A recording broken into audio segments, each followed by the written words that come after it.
જય દ્વારકાધીશ મિત્રો, હું છું આપનો દોસ્ત દિનેશ ચૌહાણ. પાલિતાણા દિન તમને બધાને ખબર છે, શિવાર તાલુકાના ટાણા ગામને આંગણે તરસોડોમાં આવેલા બળદ તેમજ બીમાર નિરાધાર અકસ્માત થયેલામાં ગૌત્રીના સંતાનો માટે સુવિધાથી અને ચોખ્ખાઈથી સરસ મજાની ગૌશાળા બનાવશું જણાવતા ખૂબ એટલે ખૂબ આનંદ અને ખૂબ ખુશી થાય છે કે હર હંમેશના માટે એમ કહેવાય કે શેરાની સેવાના કાર્યની મેળમાં ખૂબ મોટું યોગદાન અને ખૂબ મોટો ફાળો આપે છે.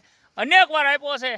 આજે પણ એક ટ્રેક્ટર લીલીસમ મકાઈ હતી માં ગૌત્રીના સંતાનો માટે બિંદાસ એમ કહેવાય વાઢી દીધા, ભરી દીધા, બધું એને અહીંયા સુધી પોગાડી હોય દીધા. ભગવાન દ્વારકાધીશ મુરલીધર મહારાજ એમને ખૂબ જાદુ દે, જીવનમાં ખૂબ પ્રગતિ કરે, પ્રગતિના શિખરોને પાર કરે એવી હૃદયના ભાવથી શુભકામના પાઠવું છું. આ નિરણ આવી છે શિવર તાલુકાના જાંબાળા ગામેથી, બરાબર, અનેક વાર આવી છે, આજે પણ આવી છે. એટલે ફરી પાછો કહું છું, રામ એના રખોપા કરે, જીવનમાં ખૂબ પ્રગતિ કરે, પ્રગતિના શિખરોને પાર કરે એવી હું હૃદયના ભાવથી શુભકામના પાઠવું છું. મારા વાલા થાય એટલી મદદ કરજો.